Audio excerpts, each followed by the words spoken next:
Just 72 hours ago, I was standing in the cold marble foyer of a funeral home, staring at the ledger that bore my brother's signature. The staff whispered condolences through polite nods, but their eyes flicked to my face as if they were weighing my worth. I could still taste the bitterness of betrayal in my mouth. Everyone believed I was devastated beyond repair. They smiled sympathetically, whispered about my tragic loss, and then they asked me for a copy of the will. The question caught me off guard. I blinked twice, my pulse thrumming in my ears. I trembled as I signed the death certificate less than an hour earlier. My grief felt fresh, raw, a gaping wound that would not close. Yet these people talked to me like business partners, like I was discussing a routine financial matter. It felt like a twisted joke. My name is Sarah Thompson, and until last week, I believed I knew every beat of my family's history. We grew up in Portland, Oregon, among evergreen trees and rainy afternoons infused with the scent of pine. My brother, Michael, was the golden child, charismatic, generous, beloved by all. I admired him so deeply my own reflection wavered in comparison. People whispered that he would lead a Fortune 500 company. None of us suspected the storm gathering in his heart when I learned that Michael had been found dead in his downtown Portland apartment. My world fractured into jagged pieces. The police ruled it a tragic accident. A faulty gas line, they said, a freakish malfunction. But when the coroner's report arrived, listing toxins not consistent with any household leak, my instincts screamed something was wrong. Then the lawyers called, asking if I had seen the will. They spoke in hushed tones about assets, beneficiaries, and impending deadlines. I sat on a worn leather couch in my brother's lawyer's office, gripping a paper cup of lukewarm coffee that did nothing to steady my shaking hands. I had not read the will. I had no idea where it was hidden. My parents were gone, leaving me and him alone in the world. It felt like betrayal piled on top of betrayal. The lawyer, a bespectacled woman named Margaret Whitaker, peered at me over the rim of her glasses. She explained that the estate included Michael's condo, numerous investments, and a company stake that could alter the balance of power in our small hometown of Salem, Oregon. Her voice was calm, detached, as if she were reading a grocery list. I felt rage coiled in my chest. Why would anyone care about the will more than they cared about my grief? Was my mourning just a commodity to be exploited? They had laughed when I slipped in tears during the visitation. They complimented my black dress, asked about how I was holding up. Then, without warning, they asked for my copy of the will. The audacity stole my breath.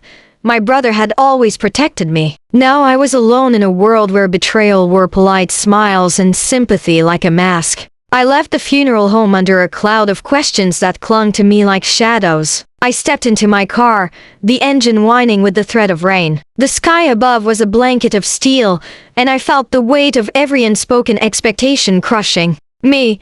My phone buzzed with a new message. It was from an unknown number. It read, "Meet me at Larry's coffee shop on 4th Street in Salem at 10:30. Come alone."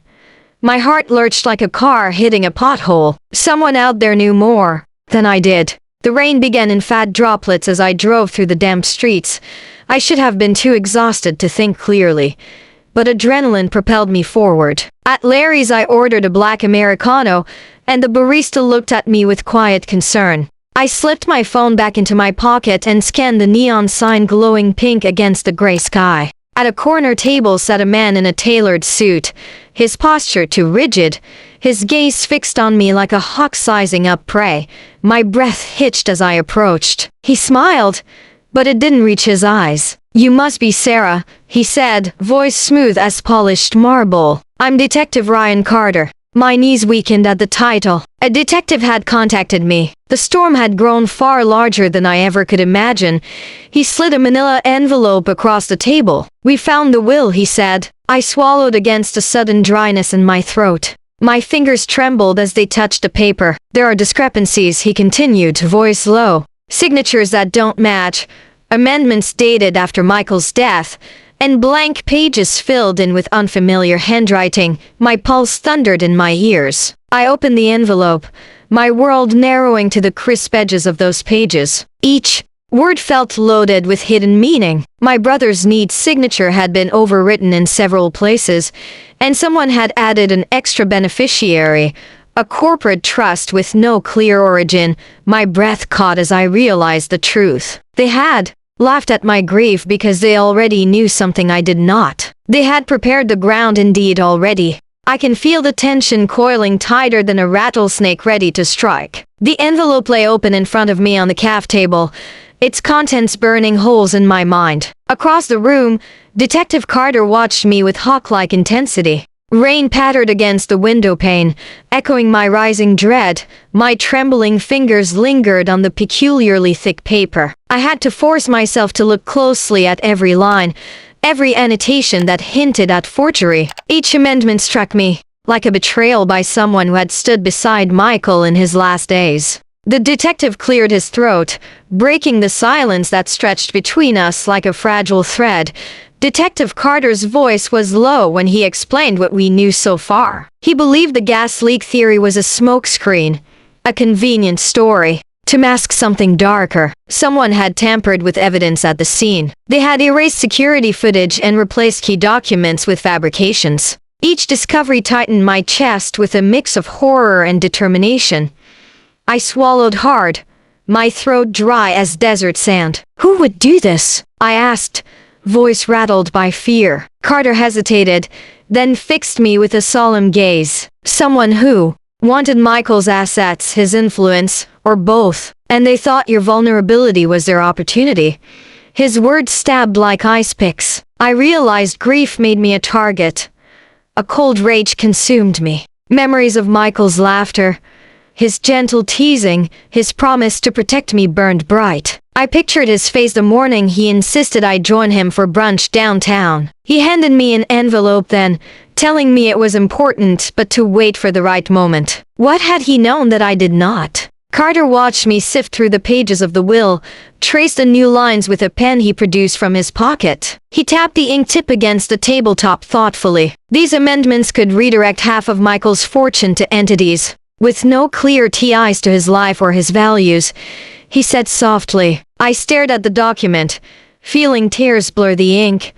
I closed the folder and stood abruptly, my chair scraping the tile floor. We need to find who did this, I declared, voice tight. I felt hollow, like I was wearing my brother's skin. Carter leaned forward, concern softening his stern features. He nodded and said he had a contact who might reveal who accessed the security system for Michael's building.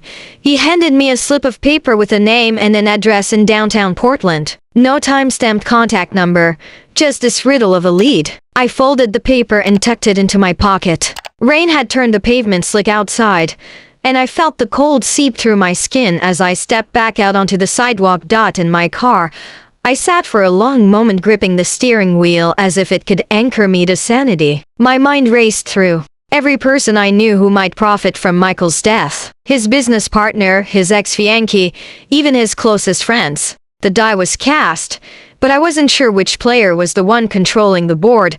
I drove the slick streets toward the address on the paper, each turn sending droplets of rain across my windshield like tears. The building stood grim and unwelcoming, a faded brick facade with boarded windows. I parked a block away and walked the rest of the way, each footstep an echo in the deserted alley. A single flickering light bulb illuminated the entrance to a small office with a brass nameplate that read Harper & Sons Investigations. My heart pounded as I lifted the latch. I stepped inside, greeted by the stale smell of dust and old leather. A man sat behind a desk cluttered with files. He looked up at me, his eyes unreadable. He introduced himself as Lucas Harper and gestured to a chair. I sat, feeling the weight of the detective's lead pressing on my nerves. Lucas produced a folder and slid it toward me. The label read Security Logs, March to June. My breath hitched. This was what I had come for.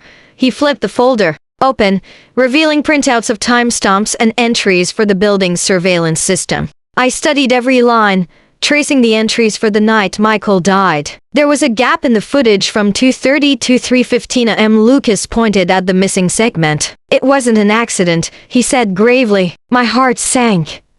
I felt my pulse thundering in my ears. Someone had deleted footage to conceal their presence. But who? And why target my brother? I closed the folder gently, aware that each piece of evidence was a double-edged sword. Lucas gave me a small card with his number. Call me if you remember anything else, or if you need help.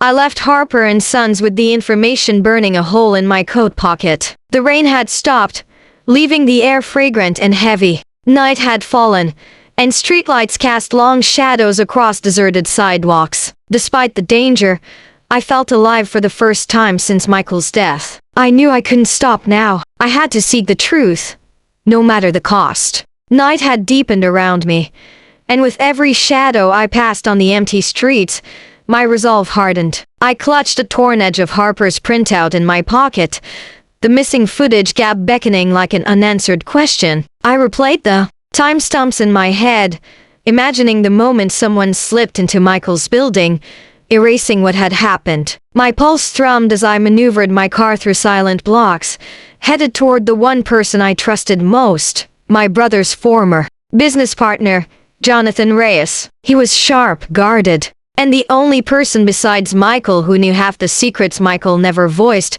When I pulled up outside Reyes Investments, the lobby lights were still on, casting long, angular beams across the marble floor. I pressed my forehead to the cold glass of the driver's door before pushing it open. The elevator's soft ding echoed through my bones as I rose to the 10th floor. My reflection in the polished steel doors was gaunt from sleepless nights and fear. I steadied my breath and stepped into the sleek office corridor, its walls lined with abstract paintings that looked like veiled threats. I rehearsed what I would say, but the moment my knuckles rapped on Jonathan's door, all my practiced words dissolved. He opened the door before I knocked. His tailored suit stretched over broad shoulders, and his eyes, usually warm, were guarded. "Sarah," he said, quietly, stepping aside. "I didn't expect you this late." Heat flushed my cheeks, but I forced a calm tone. "I need answers," I said, holding up the printout. "Something happened to Michael. Someone erased his security footage. Detective Carter found the gap. I need to know who would benefit from it." His jaw clenched, and for a heartbeat I thought he might slam the door. Instead, he motioned me inside. His office smelled of leather and old mahogany. I sank into a chair opposite his desk as he closed the door and leaned back, his eyes locked on me. I watched his hands poised on the desk like a pianist waiting to play. He ran a finger along the edge of the printout. "Michael trusted me," he said slowly. "He asked me to step in if anything ever happened to him. He left instructions with his attorney, but he never specified names." My heart sank. Then why was someone trying to redirect his assets? Why hide footage? He closed his eyes for a moment before replying. "Because someone wanted power over his company. They needed control. They needed you vulnerable, grieving, so you wouldn't notice the changes until it was too late." My breath caught. I realized the enemy had used my weakness as a weapon. "Who?" I demanded. Jonathan stood and walked to the window, his hands pressed against the glass. The city lights flickered below. "I suspect Harrison Blake," he said, voice gravelly. "He was Michael's co-investor on the Tahoe project. Michael discovered irregularities in the funding and confronted him. Blake threatened exposure. Michael gathered evidence and planned to go to the board. Blake panicked. My stomach twisted. Harrison Blake was ruthless, a shark in a tailor-made suit. He wouldn't hesitate to protect his empire. My mind raced. If Blake orchestrated Michael's death, he had allies, people with knowledge of the building's security. They deleted footage, forged amendments, and waited for Michael to die so they could claim his share. I felt sick, as though I had swallowed poison. "What proof do we have?" I whispered. He glanced at the folder on his desk. "Emails, financial records. But it's encrypted on a secure server Michael configured. He left me the access key in his safe deposit box." He reached under his desk and retrieved a small envelope, worn at the edges. "Your name is on the key. You need to open it." My hands trembled as I accepted the envelope. Inside was a single key card and a slip of paper with deposit box information. "At the Salem National Bank." Michael's handwriting curled across the paper. "For Sarah, when the time is right." I pressed the key card against my chest, feeling its plastic edge cut into my palm. "We need to move fast," Jonathan said, leaning forward. "Blake senses someone is sniffing around. He's already started legal moves to freeze the estate. The hearing is in 2 days. We'll have no leverage without those files." Night air chilled my lungs as I exited Reyes Investments, the key card heavy in my pocket. I drove to the Salem National Bank, the rain-swollen clouds giving way to a pale moon. The bank's drive-up was closed, but the vault area was accessible through a back entrance off a deserted alley. I parked in the shadows and approached a steel door, my heartbeat pounding like a war drum. Inside, the vault room was silent and sterile. I swiped the key card and entered the code. The door hissed and swung open. Rows of deposit boxes gleamed under fluorescent lights. I scanned the numbered panels until I found Michael's box. My fingers traced a cold metal lock as I inserted the key Michael had given me. The lock clicked, and the door swung open. Inside was a manila envelope labeled evidence. I slid it into my jacket as footsteps echoed behind me. I froze, hard in my throat. Harrison Blake stepped into the vault, his silhouette looming. He smiled thinly and advanced. I clutched the envelope to my chest. Blake's voice was smooth. "Miss Thompson, I wondered when you'd show up." My breath caught. "Stay back," I warned. Blake laughed, a hollow sound that echoed off the metal walls. "You're in way over your head." He reached for me, but I struck out with my elbow and ran. Vault doors slamming shut behind me. My breaths came in jagged gasps as I fumbled back to the alley, Blake's footsteps fading behind me. The man now had proof I'd retrieved Michael's evidence, and I had the amendments and footage gap. I knew that I held the power to bring him down or to join the whispered ranks of the betrayed.